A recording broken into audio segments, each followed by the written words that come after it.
digital infrastructure within the next 6 months. The aim of this measure is to provide an open and transparent public procurement platform which gives open, real-time, and end-to-end public visibility of public procurement from advertisement to award of contract and to whom it is awarded and what amount the people of Kenya will pay. I have engaged with the parliamentary leadership and asked Parliament to Number 4, pass the conflict of I have engaged with the parliamentary leadership and asked Parliament to expeditiously pass the Conflict of Interest Bill with the explicit caveat that I shall veto any bill enacted if it does not establish the highest bar with respect to accountability, integrity, and anti-corruption. I will make full use of the power given to me under Article 115 of the Constitution to make sure that the bill meets the appropriate standards set out in the original bill. Number 5, while fully respecting the independence of the national justice, law, and order institutions, and pursuant to a commitment to consult and collaborate in leveraging their institutional capabilities in effective, expeditious, and conclusive investigations in respect of all active cases, it is essential for these institutions to provide a time frame to the people of Kenya, because that is what the people of Kenya want, within which proceedings shall be concluded, and the same timelines clearly communicated to the public. Number 6, about 400 billion shillings is spent on tax expenditure every year, especially on VAT refunds, a process that is largely opaque and with limited accountability. Within 90 days, I will be working with Parliament to provide a legislative and regulatory framework to make this process transparent, open, and accountable, with a view to reducing this huge public expenditure and direct savings from this exercise to the productive sectors of our economy. This is going to be a very important exercise of engaging Parliament in consultations with the people as to whether it is right for us to spend 400 billion Kenya shillings every year collected from the people of Kenya to pay a few companies on matters of VAT refund. Number 7, the government will also work with Parliament to tighten legislation to reduce and eliminate imports of goods and products already manufactured in Kenya, so as to promote our value addition, our manufacturing, and industrialization program in our quest to create more jobs, create more opportunities, and create wealth in our nation.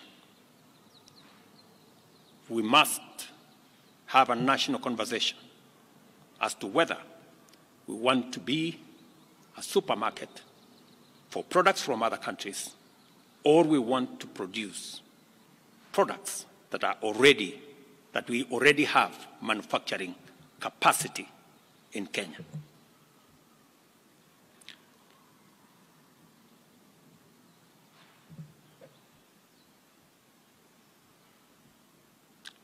In my last address to the nation, I undertook to consult a broad spectrum of stakeholders from all sectors, levels, and regions in order to constitute a broad-based government.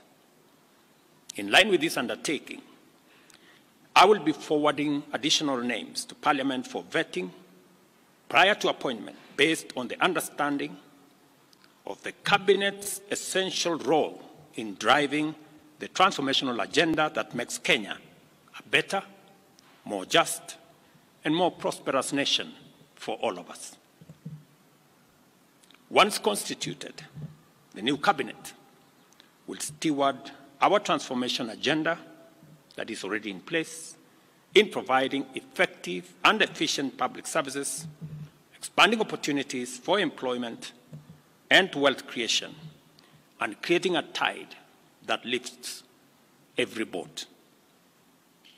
Our collective ambition is to turbocharge the performance of our economy to achieve our universal health coverage, which ensures that no one is left behind or impoverished on account of healthcare costs. Also offer an equitably funded education system which looks out for learners from vulnerable backgrounds and ensure that Kenyans from all walks of life live in safe and dignified housing through our affordable housing program. Additionally, our transformation agenda commits to provide reliable clean water, last-mile connectivity of electricity, and to secure more business opportunities for enterprises and employment opportunities for our young people, both here at home and abroad. Our explicit aim is to transform Kenya into a middle-income society, and it is essential for us to urgently mobilize adequate resources to fund these necessary programs and projects. Consequently, after extensive consultations, I have nominated the following persons for consideration and approval by the National Assembly for appointment as Cabinet Secretaries. I commend the leadership of diverse organizations, both in public and private sectors, including political parties, for their encouraging response to my outreach to consult on forming a broad-based government. Their willingness to set aside partisan positions and interests in order to join a visionary partnership for the radical transformation of Kenya is a historic gesture of their patriotism. I know and I understand acutely the huge expectation of the people of Kenya on me and this administration. And I equally understand that that responsibility can be made easier if we work together as a nation. And as I said, the opportunity we have to work together across political lines, across different divisions, is much more greater than the challenge and the crisis we have in our hands. I take this opportunity to express my appreciation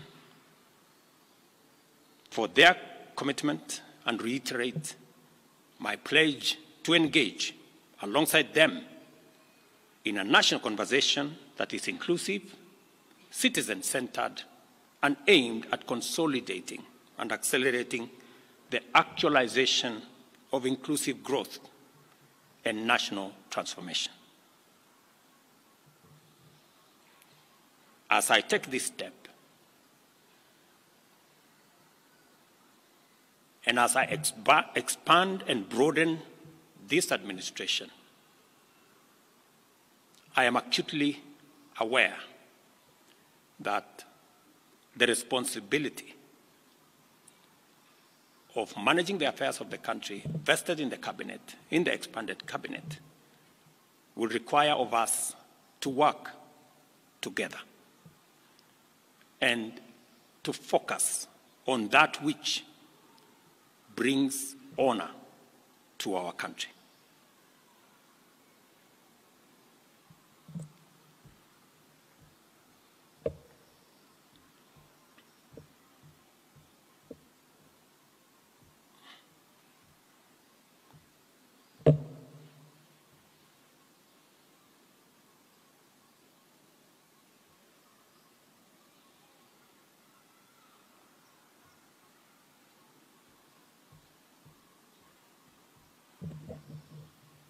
I will shortly give you the list of my nominees.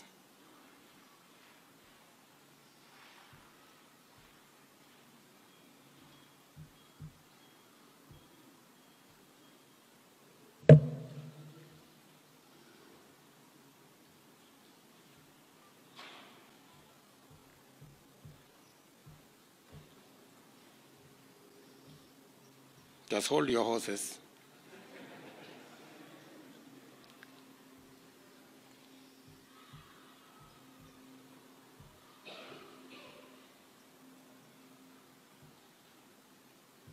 Just hold your horses. Great.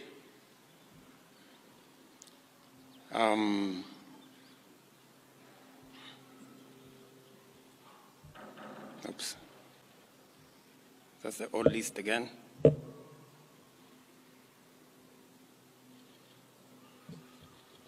Where did it disappear?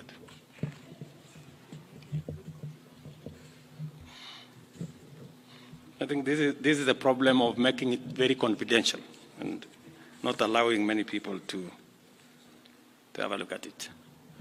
As you're all aware,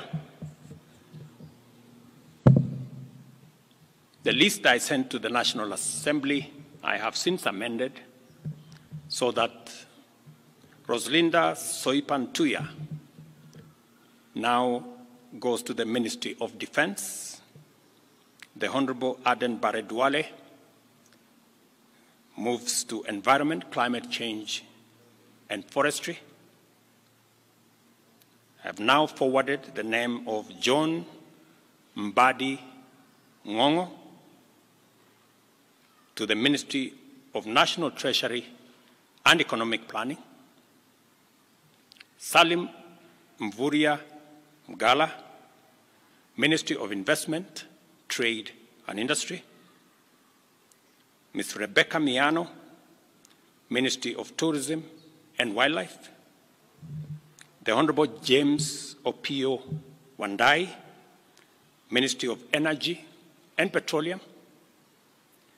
The Honorable Onesimus Kipchumba Murkomen, Ministry of Youth Affairs, Creative Economy and Sports. The Honorable Hassan Ali Joho, Ministry of Mining, Blue Economy and Maritime Affairs. The Honorable Dr. Alfred Nganga Mutua, Ministry of Labor and Social Protection. The Honorable Wycliffe Ambetsa Oparanya, Ministry of Cooperatives and Micro, Small and Medium Enterprise Development. The Honorable Justin Bidan Njoka Muturi, Ministry of Public Service and Human Capital Development. Madam Stella Soy Langat, Ministry of Gender, Culture, Arts and Heritage. I am still working on the other pending nominees, and I will be announcing them shortly. Thank you very much. God bless you. God bless our great nation, Kenya. Asanteni sana.